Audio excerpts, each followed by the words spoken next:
10వ తరగతి పరీక్షలు రాయబోతున్నటువంటి విద్యార్థులందరికీ కూడా తెలుగును సులభంగా రాసేటువంటి కొన్ని ఉపాయాలను నేను ఈ యొక్క తరగతులలో చెప్పబోతున్నాను. మనకి పెద్ద ప్రశ్నలలో సారాంశాలను ఇస్తాడు ఖచ్చితంగా 7 మార్కులకు సంబంధించి. ప్రతి ఒక్క పాఠంలో సారాంశాలను సులభంగా ఎలా రాయాలో నేను వివరిస్తున్నాను. ముందుగా మనకి దానశీలము పాఠం. ఇందులో బలిచక్రవర్తి దానగుణాన్ని గురించి మనము ఈ సారాంశంలో తెలుసుకుంటాము. ఒక్కసారి ఈ బలిచక్రవర్తి సారాంశాన్ని సులభంగా మనం అర్థం చేసుకునే ప్రయత్నం చేద్దాము. తర్వాత పాయింట్స్లో మనం ఈజీగా ఎలా రాయాలో నేను వివరించి రాసి చూపిస్తాను. దాతల్లో గొప్పవాడా ఓ బలిచక్రవర్తి, నీ కులాన్ని, రాజ్యాన్ని, పరాక్రమాన్ని నిలుపుకో. ఈ పొట్టివాడు విష్ణువు కొంచెం మాత్రమే తీసుకొని పోయేవాడు కాదు. 3 అడుగులతో 3 లోకాలను కొలిచే త్రివిక్రమ రూపాన్ని పొందుతాడు. బ్రహ్మాండమంతా నిండిపోతాడు. ఎవరైనా అతడిని ఆపగలరా? నా మాట విను.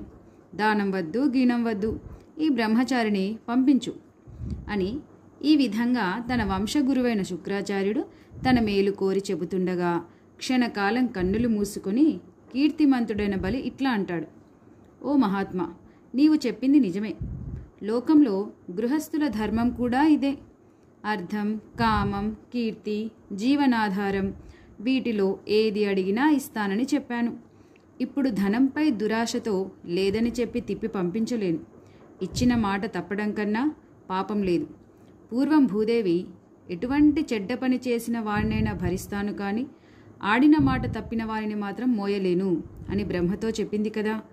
యుద్ధంలో వెనుదిరగకుండా వీరమరణం పొందడము, మాటకు కట్టుబడి సత్యంతో బ్రతకడము మానధనులైన వాళ్లకు మేలైన మార్గాలు. రైతులకు మంచి నేల, మంచి విత్తనాలు దొరకడం అరుదు. అట్లే దాతకు తగినంత ధనము, దానిని గ్రహించడానికి ఉత్తముడైన వ్యక్తి దొరికే అదృష్టం అరుదే కదా. ఆచార్య, పూర్వం రాజులు ఉన్నారు. వారికి రాజ్యాలున్నాయి. వారెంతో అహంకారంతో విర్రవీగారు. కానీ వారెవరూ ఈ సంపదలను మూటగట్టుకొని పోలేదు. ప్రపంచంలో వారి పేర్లు కూడా మిగులలేదు. శిబిచక్రవర్తి వంటి వారు కీర్తి కోసం సంతోషంగా అడిగిన వారి కోరికలు తీర్చలేదా? వారిని ఈనాటికి లోకం మరవలేదు కదా. మహానుభావ, ఎడతెగని యజ్ఞాలు, పుణ్యకార్యాలు ఎన్ని చేసినా విష్ణువును చూడడం సాధ్యం కాదు. అటువంటి గొప్పవాడు చిన్నవానిగా మారి అడుగుతున్నాడు. అతడు కోరిన దాన్ని ఇవ్వడం కంటే నా వంటి వానికి ఇంకేం కావాలి? ఓ పండితోత్తమ, నాకు నరకం దాపురించినా సరే, బంధనం ప్రాప్తమైనా మంచిదే. ఈ భూమండలం అదృశ్యమైనా, నాకు దుర్మరణం వచ్చినా సరే, నా వంశమంతా నశించినా సరే, ఏమైనా కానీ ఏదైనా రాని. ఎందుకు ఇన్ని మాటలు? వచ్చినవాడు శివుడు, విష్ణువు, బ్రహ్మ ఎవరైనా సరే, నా నాలుక వెనుదిరగదు. ఆడిన మాటను తప్పను. బాగా బ్రతికినా, ఎన్ని కష్టాలకు గురి అయినా, పేదరికం వచ్చినా, ప్రాణానికి ధనానికి చేటు వచ్చినా, చివరికి మరణమే సంభవించినా సరే, అభిమానధనులు మాట తప్పలేరు అని ఈ విధంగా బలిచక్రవర్తి మాట్లాడుతుండగా చంద్రబింబం వంటి ముఖము, మత్తిల్లిన రాజహంస వంటి నడక కలిగిన అతని ఇల్లాలు వింధ్యావళి భర్త యొక్క సైగను గమనించింది. ఆ బ్రహ్మచారి కాళ్ళు కడిగి దానం చేయడానికై శ్రేష్టమైన బంగారు కలశంతో నీళ్లు తెచ్చింది.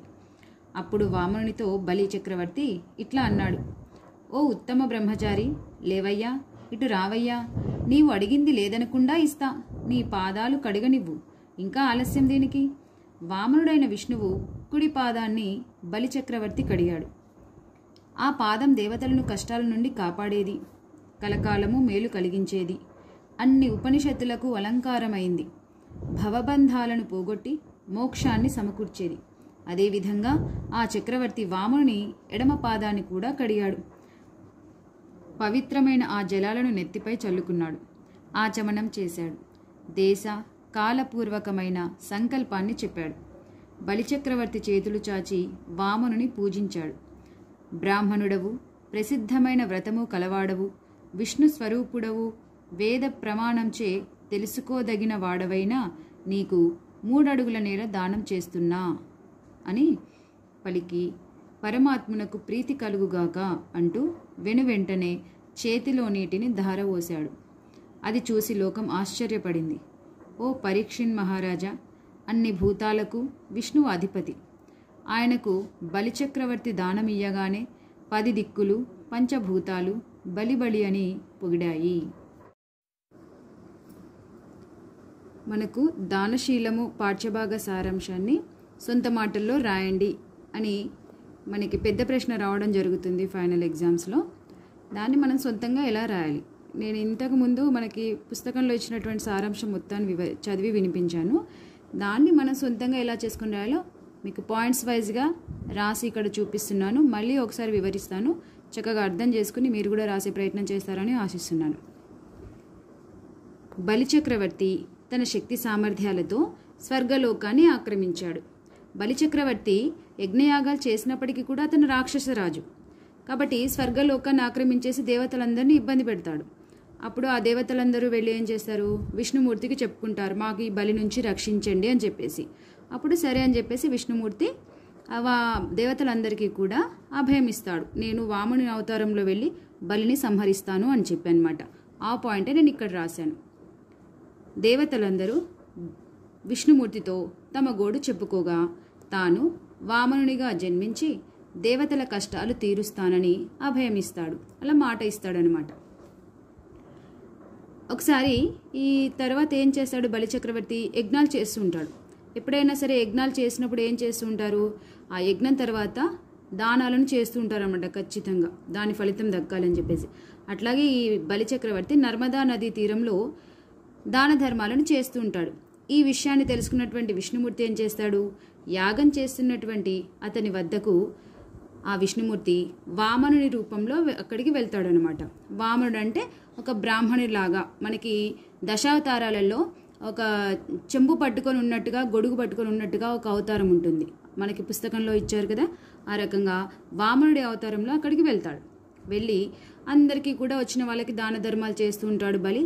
అలాగే ఈ బలిచక్రవర్తి ఆ యొక్క వామనుని చూసి, పండితోత్తమ నీకేం కావాలనో కోరుకోమని చెప్పేసి అడుగుతాడు అనమాట.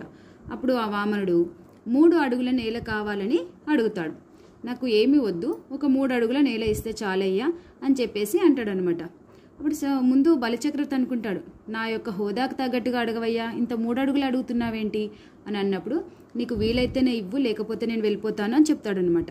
సరే అని చెప్పేసి బలిచక్రవర్తి సంతోషంగా నీకు అడిగినటువంటి 3 అడుగుల నేలను ఇచ్చేస్తున్నానని మాట ఇచ్చేస్తాడనమాట. అలా మాట ఇవ్వగానే పక్కనే ఉన్నటువంటి రాక్షస గురువు శుక్రాచార్యుడు, ఈ శుక్రాచార్యుడికి వచ్చినటువంటి వాడు వామనుడు కాదు, సామాన్యమైనటువంటి బ్రాహ్మణుడు కాదు, ఇతను విష్ణుమూర్తే ఇలాగ బలిని సంహరించాలని వచ్చాడు అనేటువంటి విషయాన్ని గమనిస్తాడు. అతనికి అర్థమైపోతుంది శుక్రాచార్యుడికి.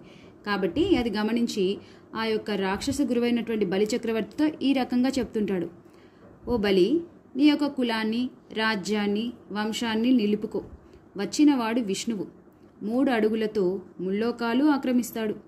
దానం వద్దు, ఇతన్ని పంపించేయి అని పలుకుతాడనమాట. నువ్వు గనక ఇతనికి దానం గనక ఇస్తే నీ యొక్క రాజ్యము పోతుంది, నీ యొక్క వంశం పోతుంది, నీ కులం, రాక్షస కులం అంతా అంతమైపోతుంది. కాబట్టి నీ బాధ్యత ఇప్పుడు దీన్ని రక్షించుకోవాలి. అందుకని నేను చెప్పిన మాటను విని ఇతను దానం వద్దు, ఏమొద్దు, ఇవ్వకుండా ఇక్కడి నుంచి పంపించేయి అని చెప్పేసి మాట్లాడతాడనమాట. కానీ అందుకు బలిచక్రవర్తి ఏమంటాడు చూడండి. బలిచక్రవర్తి ఆ యొక్క గురువుగారితో, ఓ ఆచార్య, పూర్వం ఎందరో రాజులు గొప్ప గొప్ప రాజ్యాలను పరిపాలించారు. ధనగర్వంతో విర్రవీగారు. వారి పేర్లు కూడా ఈ భూమి మీద ఎవరికీ తెలియదు. వారు సంపాదించిన సంపదను వారు చనిపోతూ వెంట తీసుకువెళ్ళలేదు కదా అని చెప్పేసి ఆ బలిచక్రవర్తి అంటాడనమాట. ఈ విధంగా బలిచక్రవర్తి గురువుగారితో అంటారనమాట. ఎంతోమంది రాజులు, గొప్ప గొప్ప రాజులు, వాళ్ళు ధనగర్వంతో పేరు ఉండాలని చెప్పేసి, నేను ఇంత గొప్ప రాజుని అని చెప్పేసి పరిపాలన చేశారు. కానీ ఎవ్వరికీ కూడా దానం అనేటువంటిది చేయలేదు. అట్లాంటి వాళ్ళు చనిపోతూ సంపాదించినటువంటి ఆ యొక్క సంపద కానీ, బంగారాలు కానీ ఏది కూడా వాళ్ళు వెంట తీసుకొని వెళ్ళలేకపోయారు. కానీ ఇక్కడ ఇంకొక పాయింట్ రాయాలి మనము. శిబి చక్రవర్తి లాంటి వాళ్ళు, శిబి చక్రవర్తి పావురం కోసము తన యొక్క ప్రాణాన్ని ఇవ్వడానికి సిద్ధపడతాడు. కాబట్టి అట్లా దానం చేసినటువంటి వాళ్ళ పేర్లు మాత్రము మనకి ఈ యొక్క చరిత్రలో నిలిచిపోయాయి కదా అని చెప్పేసి ఈ విషయాన్ని కూడా శుక్రాచార్యుడితో మాట్లాడతాడు అనమాట.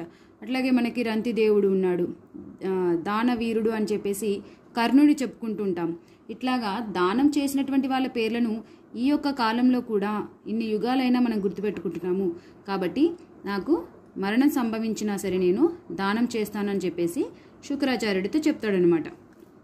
ఇంకేమంటున్నాడు చూడండి, నాకు నరకం సంభవించిన, బంధనం వచ్చిన, బంధనము అంటే అతన్ని జైల్లో ఇట్లా పెట్టేస్తూ ఉంటారు కదా, అట్లాగా శిక్షించడం అనమాట, ఎక్కడికి వెళ్ళకుండా. ఆ రకంగా వచ్చిన, ఈ భూమండలం నశించిపోయినా, భూమే లేకుండా అసలు అలా జరగదు, ఒకవేళ నేను ఈ దానం ఇవ్వడం వలన ఆ రకంగా జరుగుతుందేమో, ఒకవేళ జరిగినా సరే, భయంకరమైన చావు వచ్చినా, చావు అనేటువంటిది సులభంగా వెళ్ళిపోవాలనుకుంటుంటారు, కానీ నాకు ఎంతో తట్టుకోలేనటువంటి భయంకరమైన చావు వచ్చినా సరే, ఈ వచ్చినటువంటి వాళ్ళు విష్ణువు, బ్రహ్మ, శివుడు, వీళ్ళు త్రిమూర్తులు అంటారు. ఎవరైనా సరే రానివ్వండి, ఏమైనా కానివ్వండి, నేను మాట ఇచ్చేసాను, దానం ఇస్తానని చెప్పేసి, అలా ఇచ్చినటువంటి మాటను నేను తిరిగి వెనక్కి తీసుకోలేను. ఒకవేళ మనకి ఈ మాట గనక తప్పితే భూదేవి మనకు ఎటువంటి పాపాలు చేసిన వాడినైనా సరే నేను రక్షిస్తాను, ఒప్పుకుంటాను. కానీ మాట ఇచ్చి తప్పినటువంటి వాడిని మాత్రము ఎట్టి పరిస్థితుల్లో క్షమించనని చెప్పి భూదేవి బ్రహ్మతో చెప్పింది. కాబట్టి నేను ఎట్లా మాట తప్పుతాను, అంత మహాపాపాన్ని నేను మోయలేను అని చెప్పేసి చెప్తాడనమాట అని బలిచక్రవర్తి గురువైన శుక్రాచార్యునితో పలుకుతాడు. అప్పుడు ఈ యొక్క బలిచక్రవర్తి మనసును గ్రహించినటువంటి అతని భార్య వింధ్యావళి, ఈవిడ ఆ భర్త మనసులో ఉన్నటువంటి భావాన్ని గ్రహించి లోపలికి వెళ్ళి బంగారు కలశంతో ఒక బంగారు చెంబుతోని నీళ్లు తీసుకొని వస్తుంది. ఆ యొక్క నీళ్లు తీసుకొచ్చిన తర్వాత బలిచక్రవర్తి ఆ వామడి యొక్క పాదాలను కడుగుతాడు. 2 పాదాలను కడిగి అతనికి పువ్వులతోని పూజించి ఆ యొక్క అడిగినటువంటి 3 అడుగుల నేలను కూడా నీకు దారపోస్తున్నాను అని చెప్పేసి ఆ దానాన్ని చేస్తాడు. ఇలా ఆ రకంగా ముల్లోకాలు కూడా ఆశ్చర్యపడిపోతాయి.